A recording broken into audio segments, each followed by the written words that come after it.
Welcome to our channel the SR academy. आज हम लोग देखने वाले हैं क्लास 10 का प्रीवियस ईयर इंपॉर्टेंट क्वेश्चन जो कि मॉडल सेट से है। ये 2021-22 का सेट 3 हम लोग देखने वाले हैं और ये आने वाले एग्ज़ाम के लिए काफ़ी ज़्यादा इंपॉर्टेंट भी है। चलिए इसके पहले सवाल पे देखते हैं। इसमें लिखी हुई है संख्या है जो कि 156 है और पूछा गया है कि बताइए इसका अभाज्य गुणनखंड कितना होगा। तो हम लोग लगाते हैं इसमें सबसे पहले 2 से अगर लगाते हैं, ये 7 टाइम्स में, ये 8 टाइम्स में, अगेन हम लोग 2 से लगाते हैं तो ये आपका 3 टाइम्स में, ये आपका 9 टाइम्स में, और फिर से 3 से लगाते हैं तो ये 1 टाइम्स में, ये 3 टाइम्स में। यानी इसका जो आंसर हो जा रहा है 2, 2, 3 और 13, यानी ऑप्शन नंबर डी। ठीक है, क्वेश्चन नंबर 2 पे आते हैं। लिखा है 96 और 404 का महत्तम समावर्तक यानी कि HCF जो दिया हुआ है वो 4 दी हुई है और क्या है इन दोनों का जो लघुत्तम समावर्तक यानी कि LCM फाइंड करना है। चलिए देखते हैं। जैसा कि हम लोग जानते हैं कि पहली संख्या गुना दूसरी संख्या जो LCM और HCF के मल्टीपल के बराबर होता है, और इससे पहले भी हम सेट में इसके बारे में बताए हैं। आप चाहे तो इससे पहले वाला जो सेट कराया गया है वो जाकर आप देख सकते हैं। देखिए क्या फॉर्मूला क्या है, पहली संख्या दूसरी संख्या को गुना करने पर इन दोनों संख्या का जो LCM और HCF आता है उन दोनों का मल्टीपल करने पर वह दोनों संख्या जो होती है बराबर होती है। क्वेश्चन में हम देखते हैं, मेरे पास पहली संख्या दिया है 96 यानी 96 और दूसरा दिया हुआ है 404 और इसका HCF दिया है 4। तो हम देखते हैं यहाँ पे पहली संख्या है 96 है, दूसरी संख्या है 404, उसके बाद LCM और HCF दिया हुआ है। ये इधर गुना में बराबर के थाने पर भागा हो गया, ये नंबर कटने के बाद 96 में 101 यानी मल्टीप्लाई करने पर ये मेरे पास आंसर आता है 96 जो इसका आंसर है। देखिए 96 ऑप्शन नंबर डी में। तीसरे सवाल पे आते हैं। लिखा है 12 और 15 और 21 का LCM क्या होगा। इससे पहले जितना भी सेट हम लोग कंप्लीट किए हैं उसमें HCF पूछा गया है, लेकिन इसमें क्या पूछा गया है, LCM क्या है। देखिए इसका सॉल्यूशन, 12 का पहले अभाज्य गुणनखंड निकालते हैं हम लोग। जो ये LCM निकाले हैं ये अभाज्य गुणनखंड के तरीके से निकाले हैं। तो इसमें सबसे पहला देखते हैं। लिखा है 12 का पहले अभाज्य गुणनखंड हम लोग करते हैं तो ये 2 गुना 2 गुना 3 LCM लेके देखिएगा। 15 का करेंगे 3 गुना 5 और 21 का करेंगे 3 गुना 7। तो हम लोग क्या करते हैं LCM निकालने में, जो सब में कॉमन होता है उसमें से केवल एक ही लिखते हैं। तो कॉमन यहाँ पे 3 है, 3 है, 3 है, यानी सब में 3 कॉमन मिल रहा है, 3 लिख दिया। और बाकी जो नंबर बच गया वो सभी नंबर को मल्टीप्लाई कर देते हैं। मल्टीप्लाई करने पर आ रहा है टोटल 420, यानी कि इसका जो LCM है वो कितना हो जाएगा, 420 ऑप्शन नंबर बी। अगर बोला जाता है कि इसका HCF क्या होगा तो HCF जो तीनों में मिलेगा वो उसका HCF कहलाएगा। ठीक है, क्लियर है। क्वेश्चन नंबर 4 पे आते हैं। लिखा है कि धनात्मक विषम पूर्णांक, देखिए यहाँ पे ध्यान देने वाली बात है कि यहाँ पे सम बोल रहा है कि विषम बोल रहा है। धनात्मक तो रहता ही है, धनात्मक का मतलब होता है प्लस, इस सारे नंबर तो प्लस में ही है तो कोई दिक्कत वाली बात नहीं है। यहाँ पे देखना है कि यहाँ पे क्या बोला गया है, विषम है कि सम है। विषम बोला गया तो सामान्य रूप से आप देखिए इसमें बोला है निम्नलिखित में से यानी कि धनात्मक विषम पूर्णांक निम्न में से किस रूप में नहीं हो सकता है। यानी विषम पूर्णांक जो है इसमें से किस में नहीं हो सकता है। इसका आंसर देखिएगा, विषम पूर्णांक बोला गया है तो आप देखिए, ध्यान देखिए, ये 1 है जो एक विषम संख्या है, ये 3 जो एक विषम संख्या है, ये जो 5 ये विषम संख्या है, लेकिन 2 जो एक सम संख्या है। यानी विषम संख्या अगर माना जाए तो इस रूप में मौजूद नहीं रहेगा, यानी इसका जो आंसर हो जाएगा वो हो जाएगा बी नंबर का। ठीक है, आपको बस लास्ट नंबर देखना है। ठीक है, आगे बढ़ते हैं। क्वेश्चन 5 में लिखा है द्विघात बहुपद x² - 5x + 6 का शून्यक ज्ञात करें। तो शून्यक हम लोग देखते हैं, इससे पहले भी हम लोग पढ़े हैं। x² - 5x + 6 = 0।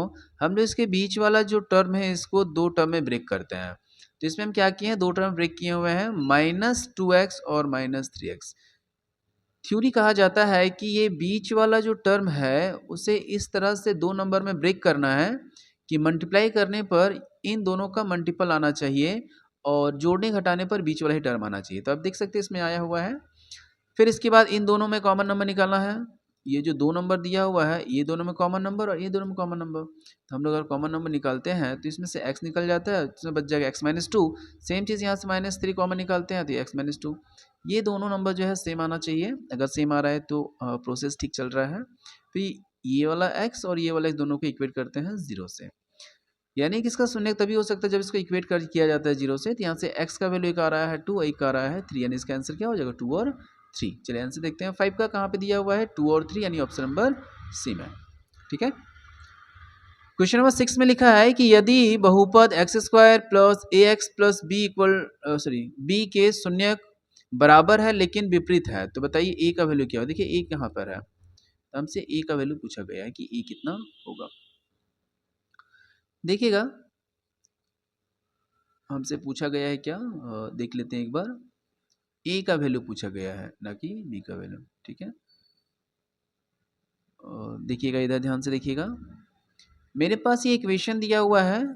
यहाँ पे जो मेरे पास दिया हुआ है ये एक इक्वेशन दिया है, आप सभी को मालूम होगा स्क्वायर के टर्म के साथ जो होता है वो ए कहलाता है, एक्स जो होता है वो बी कहलाता है, जो अकेला होता है वो सी कहलाता है। तो हम यहाँ से देखते हैं ए का वैल्यू है 1, कुछ नहीं तो 1, बी का वैल्यू है ए, सी का वैल्यू है -b, और हमें यहाँ से फाइंड करना है कि ये वाला ए कितना होगा। ए का मतलब क्या फाइंड करना है, बी कितना होगा।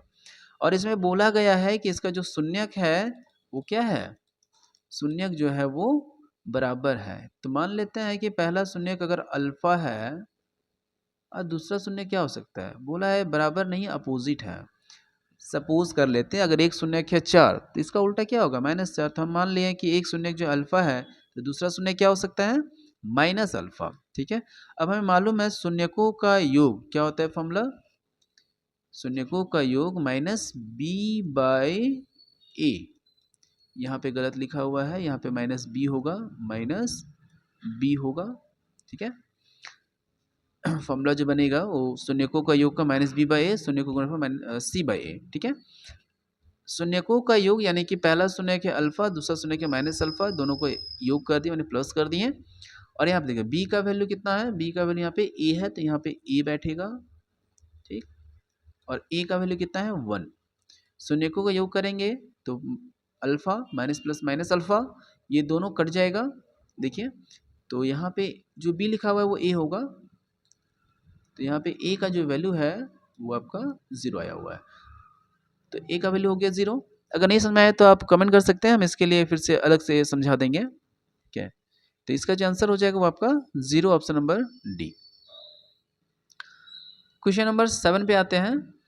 बोला है कि 7 में कि किसी बहुपद px के लिए ग्राफ आकृति में दी गई बहुपद के शून्यकों की संख्या क्या हो सकती है। तो जैसा कि पहले ही बताया गया है कि ये x लाइन है, ये y लाइन है, और इस पर जो ग्राफ खींचा जाता है, इस पे क्या खींचा जाता है, जो ग्राफ होता है, यह ग्राफ इस x वाले लाइन को जितने जगह पर टच करती है वो उसका शून्य कहलाता है। तो ये जो हम बनाए हैं इसमें हम लोग देखेंगे तो 1 2 3 4 5 शून्य कितना हो जाएगा, 5 हो जाएगा। लेकिन इस वाला सवाल में देखा जाए तो देखिए ये जो कर्व है 1 और 2 जगह पर टच कर रहा है, यानी इसका शून्य कितना हो जाएगा 2। चलिए आगे देखते हैं, इसे इरेज कर देते हैं जो बनाया अभी।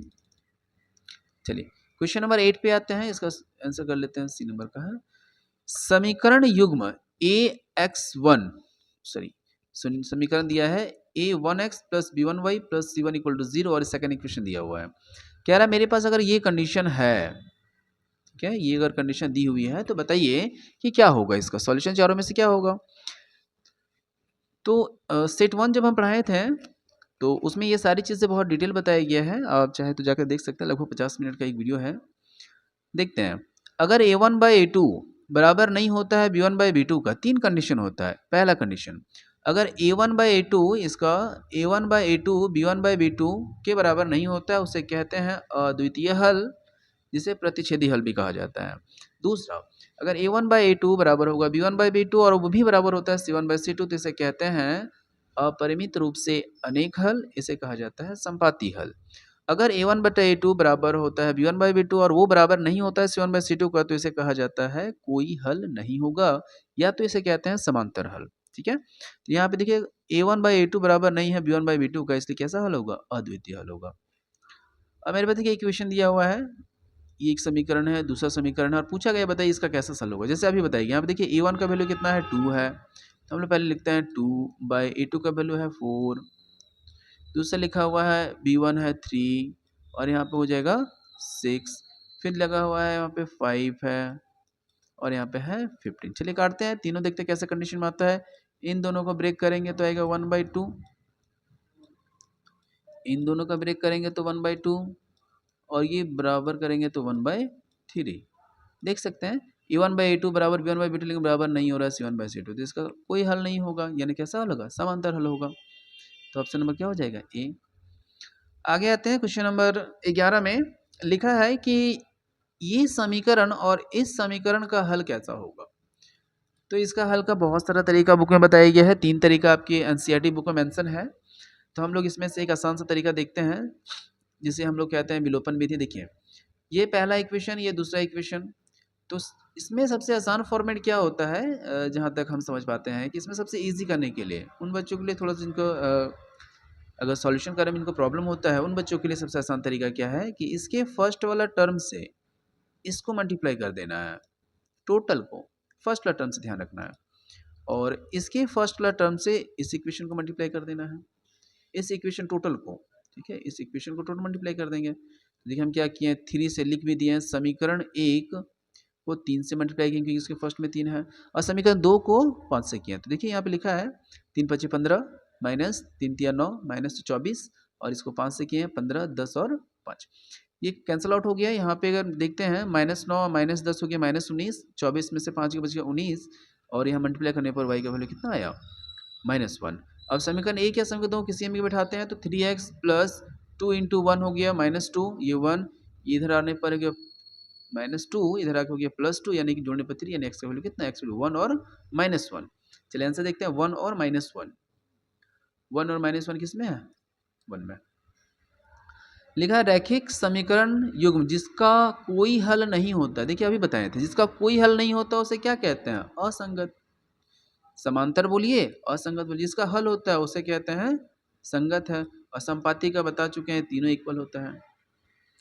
आगे देखिए, ये क्वेश्चन नंबर 13 हम छोड़ देंगे, ये आप लोगों के लिए है। जिस तरह से ये इक्वेशन था, इसमें दोनों के फर्स्ट टर्म को बराबर करना पड़ता था, लेकिन इसमें अगर देखेंगे तो इसमें फर्स्ट टर्म दोनों का इक्वेट किया हुआ है, आपको बस माइनस करना है, यानी कि x + y = 7, और सेकेंड इक्वेशन है x - y = 1। ये माइनस हो जाएगा, ये प्लस हो जाएगा, ये माइनस हो जाएगा, ये कट जाएगा, यहाँ पे हो जाएगा आपका 2y = कितना, 6, यानी यहाँ से y का वैल्यू कितना आ जाएगा, 3। अब इक्वेशन 1 ये इक्वेशन 2 में रख सकते हैं, चलिए हम यहाँ पे रखते हैं 1 में, तो x + 3 = 4, सॉरी 7, इधर माइनस हो जाएगा तो 4 हो जाएगा, यानी x का वैल्यू 4, y का वैल्यू 3, ऑप्शन में कितना, 3। इस तरह का सवाल बहुत इजी है, आप लोग चाहे तो ट्राई कर सकते हो। क्वेश्चन में 14 में आते लिखा है कि निम्नलिखित में से कौन द्विघात समीकरण है।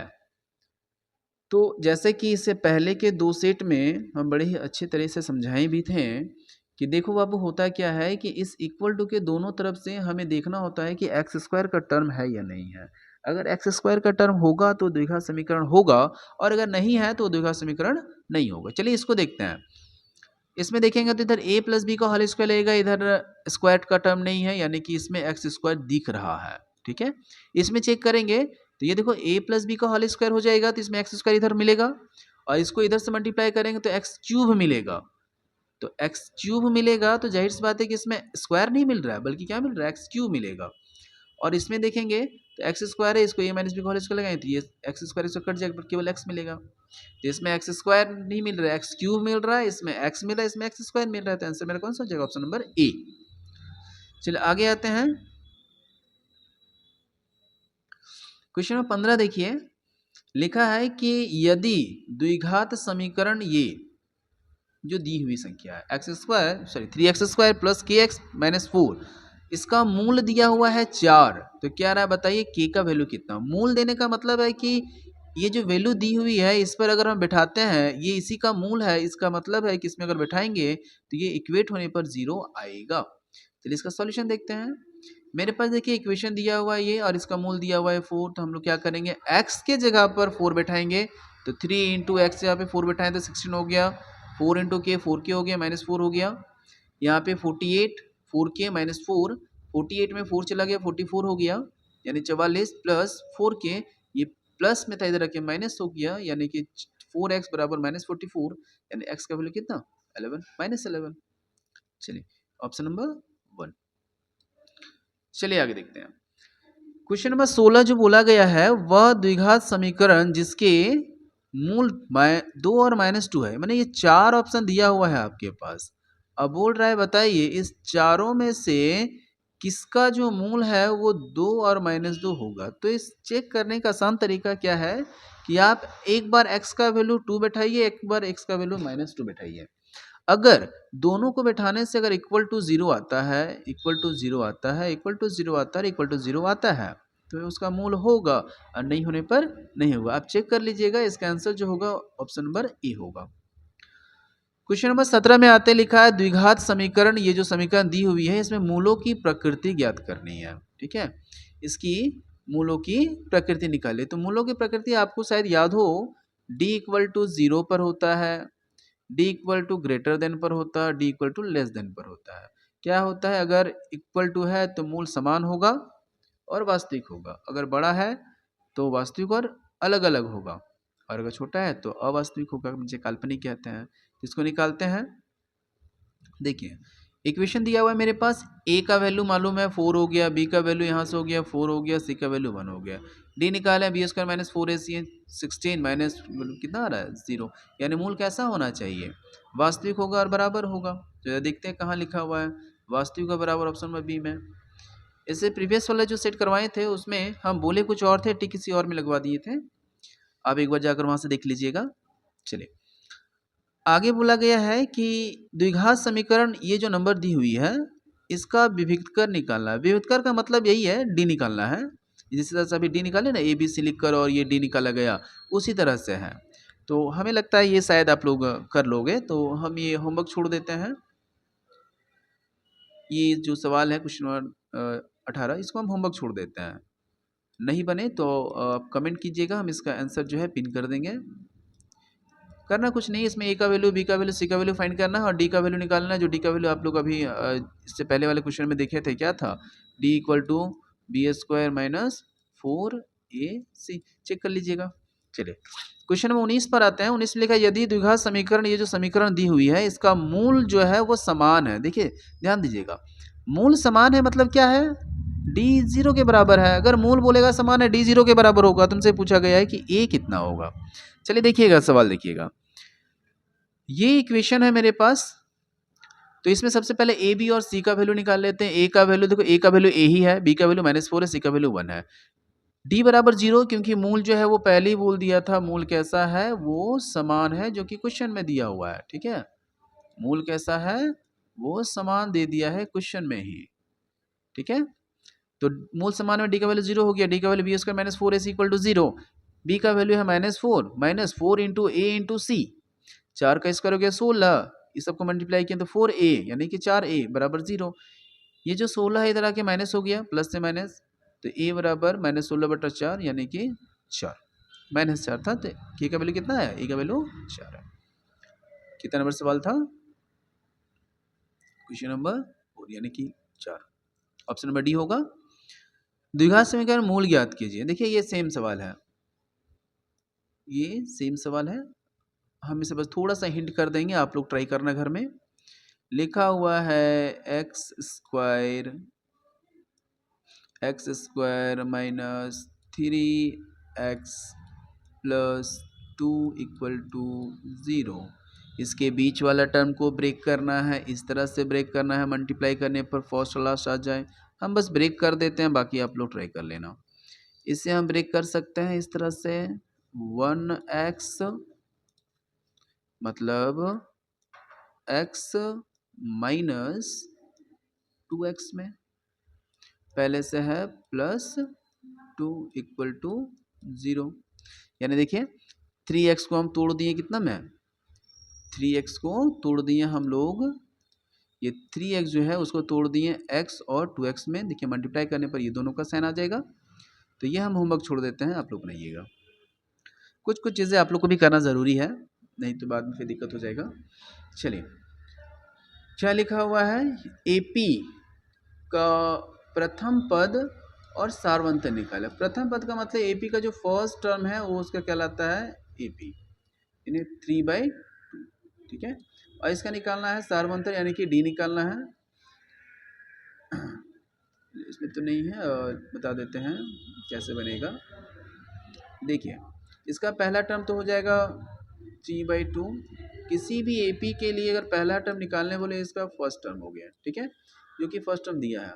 और माइनस करने के लिए इसके आगे वाले टर्म से पहले वाले को माइनस कर दिया जाता है। तो इसमें लिखा है 1/2, पहले दिया हुआ है 1/2, माने A2 माइनस A1, A1 दिया हुआ है 3/2। अगर इसका हम लोग सॉल्व करेंगे तो क्या हो जाएगा बताइए। अगर इसको हम लोग सॉल्व करते हैं कितना हो जाएगा, ये आपका एलसीएम लेंगे 2, ये 2 भी है तो एलसीएम हो जाएगा 2, 1 माइनस 3 यानी -2/2 कटने पर कितना आ जाएगा, -1। यानी ए का वैल्यू जो है, ये रहा ए का वैल्यू 3/2 और डी का वैल्यू -1। देखिए 3/2 -1 किधर है, ऑप्शन नंबर सी में। क्वेश्चन नंबर 22 पे देखिए लिखा है ये एपी है, इसका कौन सा टर्म निकालना है, 22वां टर्म निकालना। आप ए एन के फॉर्मूला से भी निकाल सकते हो और साथ ही साथ हम लोग सीधा A30 भी लगा सकते हैं। जैसे देखिए ए का वैल्यू डी का वैल्यू निकालने, सबसे पहले ए और डी निकालना कंपलसरी है। देखिए यहाँ पे इससे ए का वैल्यू 10 हो जाएगा, डी का वैल्यू 7 में से 10 घटाएंगे तो -3 हो गया। देखिए ये रिपीट सवाल है, तो हमको निकालना है A30, यानी A30 का फॉर्मूला A + 29T। याद रखिएगा जितना पद निकालने बोले उसमें से एक माइनस कर दिया जाता है, ठीक है। तो यहाँ पे 10, 29 घटाओ नहीं गुना -3, 10 ये गुना करने पर 87 और फाइनल आंसर मेरा है -77। तो देखते हैं -77 कहीं ना कहीं तो दिया ही होगा, ऑप्शन नंबर डी में। अगले सवाल पे आते हैं, क्वेश्चन नंबर 23। तो इसमें पूछा क्या गया है, देखिए कहाँ चला गया, लिखा है कि एक एपी है और इसमें दिया है 5, 7, 9, 11, 11, इसका कौन सा पद जो है वो 27 होगा। यानी ये मेरा लास्ट टर्म दिया है, 27 तक ही निकालने बोला है और बोला है 27 अगर हम पहुंचे, देखो इसमें से क्या है, बढ़ रहा है, जाहिर सी बात है कहीं ना कहीं तो जैसे 5 है, 7 है, 9 है, 11 है, कहीं ना कहीं तो 27 आएगा ही। तो हमसे पूछा गया 27 तक ही, हमसे पूछा गया है 27 तक ही, यानी ए 27 तक निकालना है। तो जो ए 27 है वो ए एन है, यानी ये इसका लास्ट टर्म है। सॉल्यूशन देखिएगा इसका, एक का वैल्यू और डी का वैल्यू निकालनी है और ए एन जो है वो 27 तक ही बोला है और हमसे कह रहा है एन कितना होगा, ठीक है। तो ए एन का फॉर्मूला ए + n - 1 डी हो गया 27, ए का वैल्यू है 5, एन का वैल्यू मालूम नहीं -1, डी का वैल्यू 2 जो कि अभी निकाले हैं। ये प्लस में इधर के माइनस हो गया, 22 बच गया, यहाँ से 2 है गुना में इधर के भागा हो गया, 11 हो गया, और माइनस इधर के प्लस, यानी कि कौन सा टर्म होगा, 12वां पद होगा। यानी इस एपी का अगर हम 12वें पद तक जाएंगे, जैसे 1, 2, 3, 4 दिया है, 5, 6, 7, 8, 9, 10, 11, 12, तो 12वां जो पद होगा वो उसका 27 होगा। चलिए अगले सवाल पे देते हैं, लिखा है 8, 3, -2, देखिए घट रहा है। तो कह रहा है कि 22 पद तक अगर हम लोग पहुंच जाएंगे, इस एपी को घटाते हुए अगर हम लोग 22 पद तक पहुंच जाएंगे और तब तक पहुंचने पर टोटल जोड़ने पर कितना आएगा। तो जाहिर सी बात है माइनस में आंसर आएगा। तो 22 पदों तक जोड़ने बोले, देखिए यहाँ पे 3 तक दिखाया है और 22 तक आपको पीछे जाना है, जोड़ने पर कितना होगा। तो फिर वही चीज़ है, ए और डी निकालिए, ए का वैल्यू डी का वैल्यू निकल जाएगा और एन का वैल्यू कितना है, 22 है। तो एस एन का फॉर्मूला जो कि हम लोग जानते हैं, देखिएगा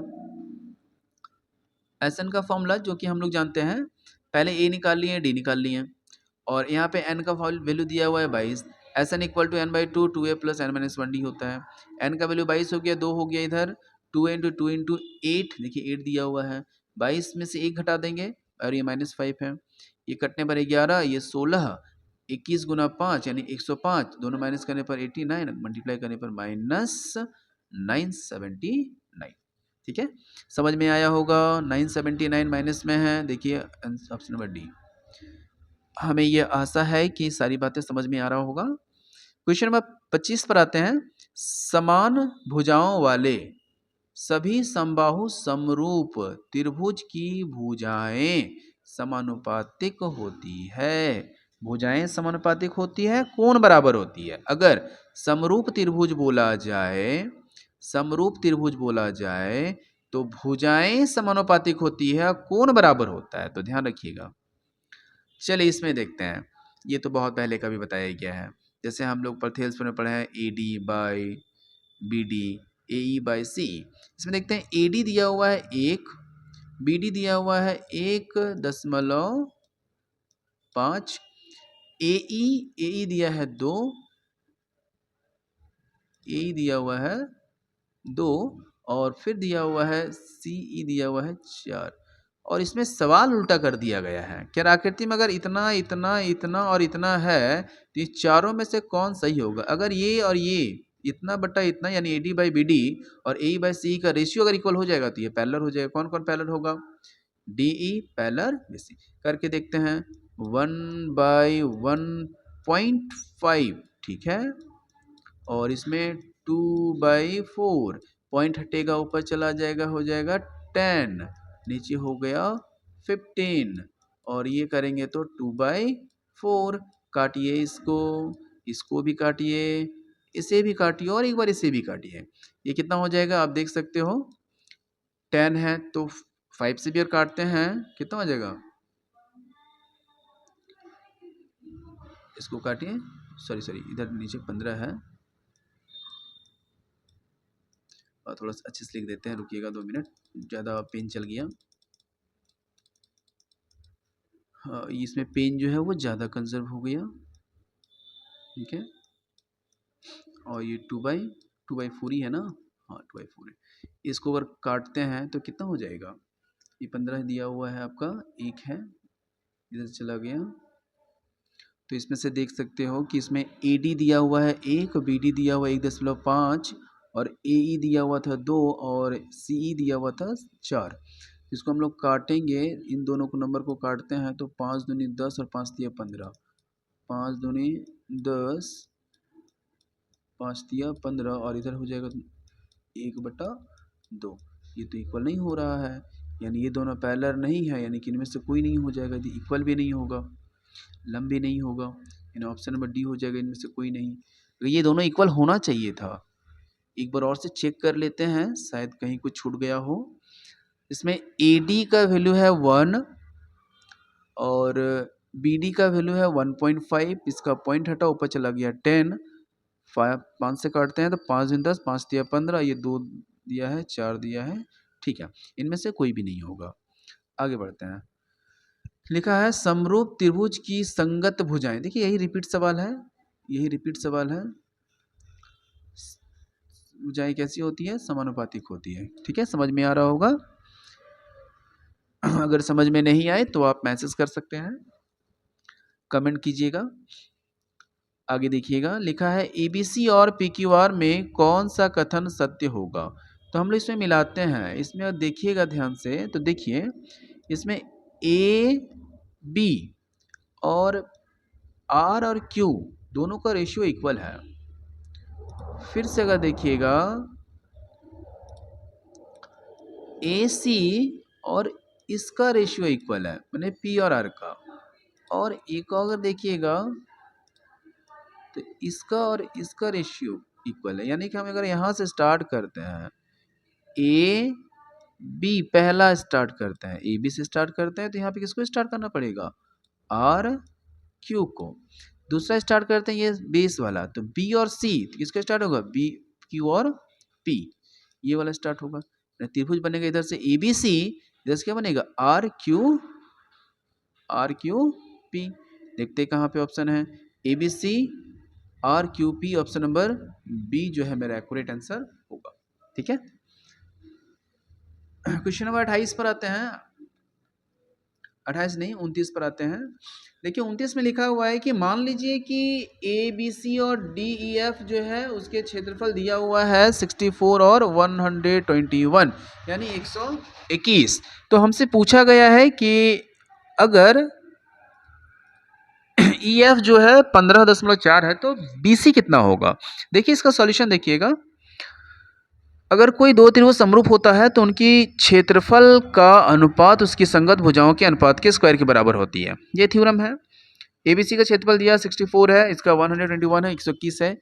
BC का वैल्यू पता नहीं था और E का वैल्यू दिया हुआ है 15.4। हम लोग क्या किए हैं कि इधर से स्क्वायर रूट हटा है, इधर क्यूब रूट चढ़ गया, सॉरी इधर से स्क्वायर हटा, इधर से स्क्वायर रूट चढ़ा, ठीक है। तो हम लोग देखते हैं इसमें 64 8 का निकल जाएगा और 121 जो है वो 11 का निकल जाएगा, यहाँ 20 ही बच गया। इस नंबर को मल्टीप्लाई कर दिए और काटने छाँटने के बाद मेरे पास जो फाइनल आंसर बना है, कटने छँटने के बाद मेरा जो फाइनल आंसर बना है वो कौन-सा बना है, ये देखिएगा। ठीक है? चलिए आगे देखते हैं। Question number 31। देखिए 31 में भी, सॉरी 30 में इसका ये ऑप्शन टिक कर लीजिएगा। 31 में रिपीट सवाल है, बहुत बार बताया भी गया है कि एबीसी एक त्रिभुज है जिसमें ए बी दिया है 12, ए सी दिया है 13 और ये दिया है 5। हम लोग रफली डायग्राम बना लेंगे पहले। मान के चलते हैं कि वह एक समकोण त्रिभुज ही है, तो सबसे बड़ी वाली भुजा ये वाला 13 हो जाएगा, और ये ए बी इसको 12 कर देते हैं, इसको 5 कर देते हैं। तो हम लोग थेल्स फॉर्म जानते हैं, मान लेते हैं थेल्स फॉर्म में ही लगाते हैं। तो इसका स्क्वायर बाकी दोनों के स्क्वायर के अगर सम के इक्वल आ जाता है तो बोल देंगे ये 90 डिग्री होगा, यानी बी हो जाएगा 90 डिग्री। देखिए सॉल्यूशन इसका देखिएगा। हम मान लिए, देखिए एक मान लिए कि ये एक त्रिभुज है और इसमें मान लिए कि ये जो है 13 है, 12 और 5 है। तो हम लोग देखिए इसमें सॉल्व करके देखिए 13 का स्क्वायर किए, फिर 12 का और 5 का स्क्वायर का सम कर दिए, दोनों तरफ जो इक्वल आ गया, इसका मतलब ये कौन सा त्रिभुज हो सकता है, 90, यानी बी का वैल्यू 90 हो जाएगा, यानी कि इसका आंसर जो है आपका 90 हो जाएगा। कितना नंबर हम लोग 21 पे चले गए थे, अच्छा एक छूट गया, बताते हैं अभी। 21 का होगी 90 31 का 30 नंबर का देखिए क्या बताया क्या गया है, इसको देख लीजिएगा। इसका तो आंसर हो गया आपका ये 90। 30 नंबर छूट गया था, इसे हम छोड़ देंगे, आप लोग ट्राई कीजिएगा। एक इस तरह का त्रिभुज है और ये संभावित त्रिभुज सभी भुजाएं बराबर है। सभी भुजा कितना कितना दिया है, 20 है, ये भी 20 है और ये भी 20 है। ठीक है, और इसका शीर्षलंब पूछ रहा है, तो शीर्षलंब बाबू देखो ये वाला होता है, माथे से जो शीर्षलंब खींचा जाता है, शीर्षलंब हुआ, शीर्षलंब खींचेगा तो 90 डिग्री होगा। ठीक है, अब पूछा गया है बताइए शीर्षलंब की लंबाई क्या होगा, ये जो लंबाई है कितना होगा। देखिए यहाँ पे ये टोटल है 20, ये 10 हो जाएगा और ये 20 दिया हुआ है, तो ये लंब हो जाएगा, शीर्षलंब में 90 डिग्री बना है। तो समकोण त्रिभुज में देखिएगा, तो ये कर्ण हो गया, ये आधार हो गया, लंब हो गया, तो यहाँ देखिएगा निकालेंगे रूट अंडर, ये 20 चला जाएगा, 20 है, ये हो जाएगा 20 का स्क्वायर माइनस, या नीचे 10 हो जाएगा क्योंकि दोनों सेपरेटली चेंज होगा। तो 20 का स्क्वायर देखेंगे तो कितना पहुंच जाएगा, ये हो जाएगा आपका 400 और माइनस हो जाएगा 100। बाकी हम यहाँ से छोड़ते हैं, आप लोगों से ट्राई कर लोगे और बताइएगा चारों में से कौन सा आंसर जो है उसका हो सकता है। ठीक है, चलिए आगे बढ़ते हैं। क्वेश्चन नंबर, उम्मीद करते हैं ये बन जाना चाहिए, बहुत ज़्यादा इजी है, बस इसमें से रूट से निकालना है, कॉमन निकालना है। क्वेश्चन नंबर 32 पे आते हैं, लिखा है वृत्त को दो बिंदुओं पर स्पर्श करने रेखा को क्या कहते हैं, छेदक रेखा। कोई वृत्त है, दो जगह पर स्पर्श कर रही है, देखिए दो जगह पर स्पर्श कर रही है, तो इसे छेदक रेखा बोलेंगे। 33 में बोला है 10 सेंटीमीटर त्रिज्या के वृत्त की दो समांतर स्पर्श रेखाओं के बीच की दूरी क्या होती है।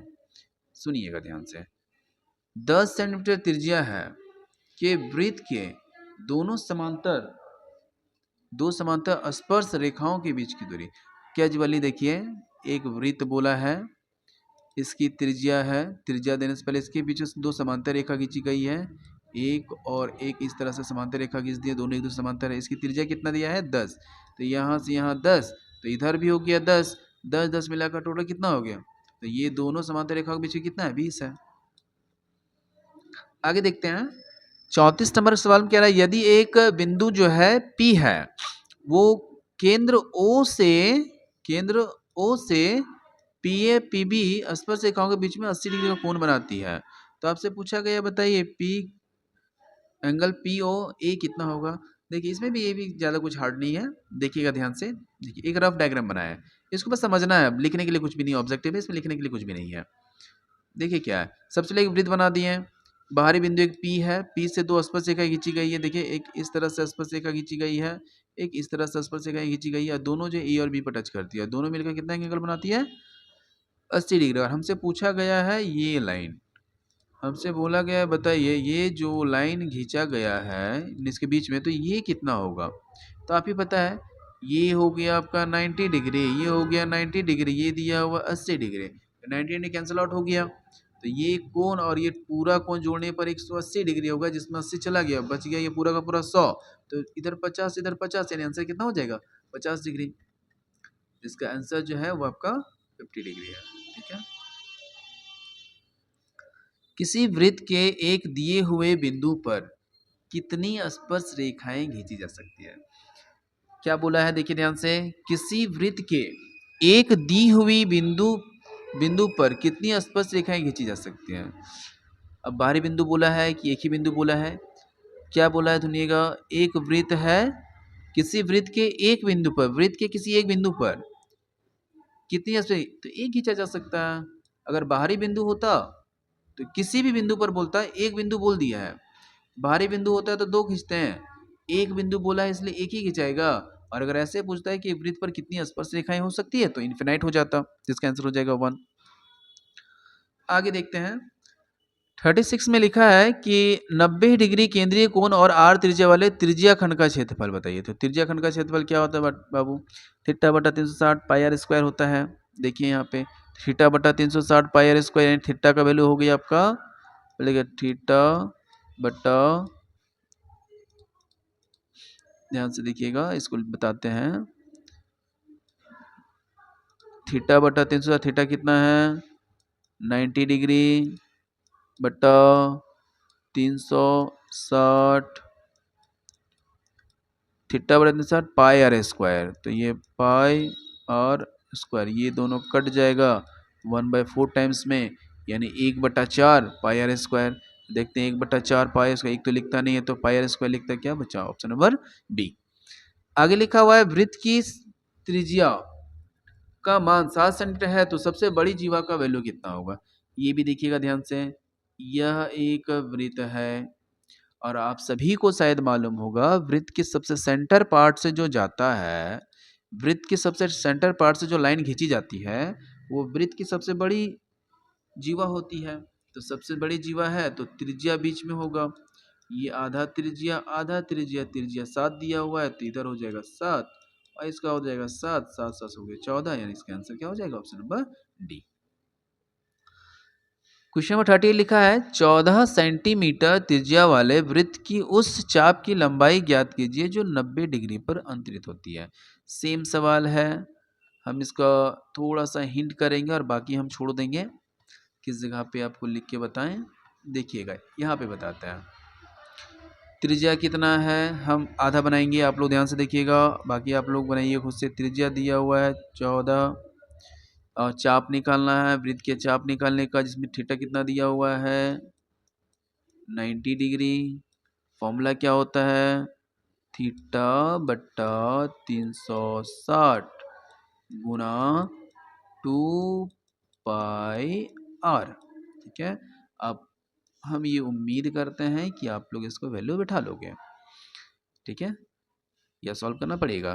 चलिए हम इसको होमवर्क छोड़ देते हैं, आप लोग ट्राई कीजिएगा। क्वेश्चन नंबर 39 पे आते हैं, 2 सवाल और बचा हुआ है। ठीक है, तो 2 सवाल में क्या पूछा गया है, पाई का वैल्यू यहाँ पे देखिएगा इस्तेमाल कीजिएगा कितना 3.14, और ये दोनों सवाल, ये जो लास्ट सवाल है ना, ये वाला सवाल के लिए भी पाई का वैल्यू, अगर आप पाई का वैल्यू 22/7 लेते हो तो इसमें से आंसर नहीं आएगा, इसलिए पाई का वैल्यू इसके लिए भी आप 3.14 इस्तेमाल कीजिएगा। 10 सेंटीमीटर त्रिज्या है। ठीक है, कितना त्रिज्या है, देखिए त्रिज्या दिया हुआ है 10 सेंटीमीटर और समकोण अंतरित करती है, यानी कितना 90 डिग्री का अंतरित करती है। चलिए आगे कह रहा है कि इसका तो संगत उनका इसका दीर्घ निकालिए। देखिए त्रिज्याखंड का क्षेत्रफल, एक तो ये हो गया त्रिज्याखंड, ये इस तरह का एक त्रिज्याखंड बन गया, ये इसका जो बीच वाला पार्ट है ये इसका स्मॉल त्रिज्याखंड है, छोटा वाला, जिसे लघु त्रिज्याखंड हिंदी में कहते हैं।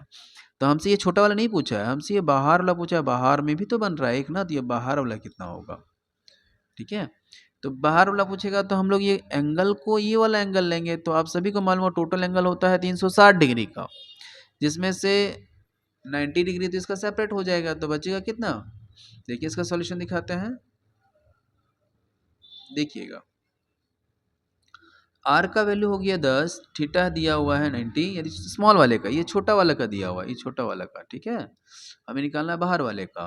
तो दीर्घ त्रिज्याखंड जो दीर्घ कोण होगा वो कितना होता है, 60 में से 90 माइनस 270 हो जाएगा। तो दीर्घ त्रिज्याखंड का रहे या स्मॉल का रहे, हम लोग फॉर्मूला यही यूज करते हैं।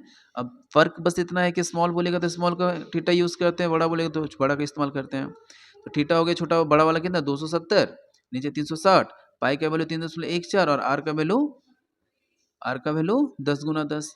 अब इसे काट छाट करके अगर आंसर लाते हैं तो यहाँ 10 गुना 10 यहाँ पे स्क्रीन पे नहीं दिख रहा होगा। तो 10 गुना 10 करेंगे तो ये दोनों पॉइंट कैंसिल आउट हो जाएगा। तो ये 314, 27, ये 0 0 कंप्लीट हो जाएगा, खत्म हो जाएगा। 27/6 36 गुना 314 काटने पर आपका जो आंसर आएगा वो आपका ये आंसर आएगा 235.5। चलिए देखते हैं कहाँ पर है, 335.5 ऑप्शन नंबर ए पर है। और ये अंतिम सवाल जो है हम आपको सारी चीज़ें हिंट कर देते हैं, आप लोग ट्राई कीजिएगा। चलिए देखते हैं, इसमें लास्ट है, एक घोड़ा है, ठीक है, इस तरह से आप समझिएगा। एक मैदान है, इससे पहले भी सवाल ये पढ़े हैं।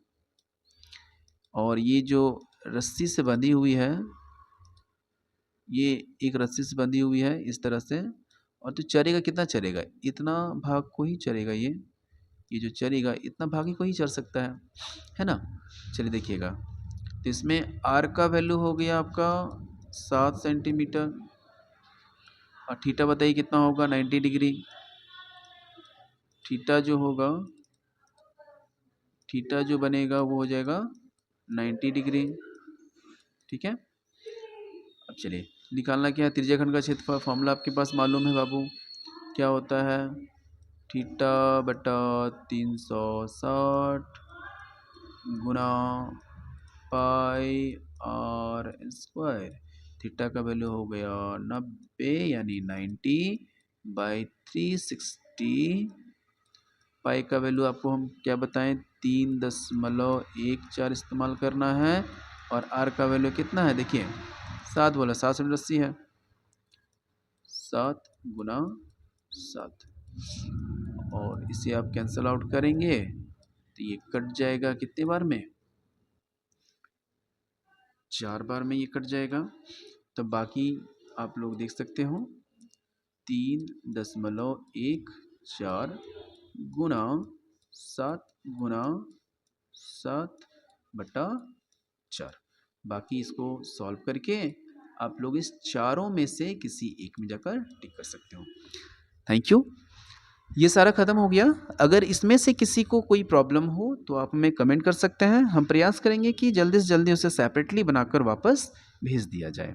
हम लोग अगली क्लास में ये सारी चीज़ें देखेंगे। ये सारा ख़त्म होने के बाद हम मैथ्स का कुछ इंपॉर्टेंट क्वेश्चन जो कि सेटअप करके बता देंगे। चैनल के साथ बने हुए रहें। धन्यवाद।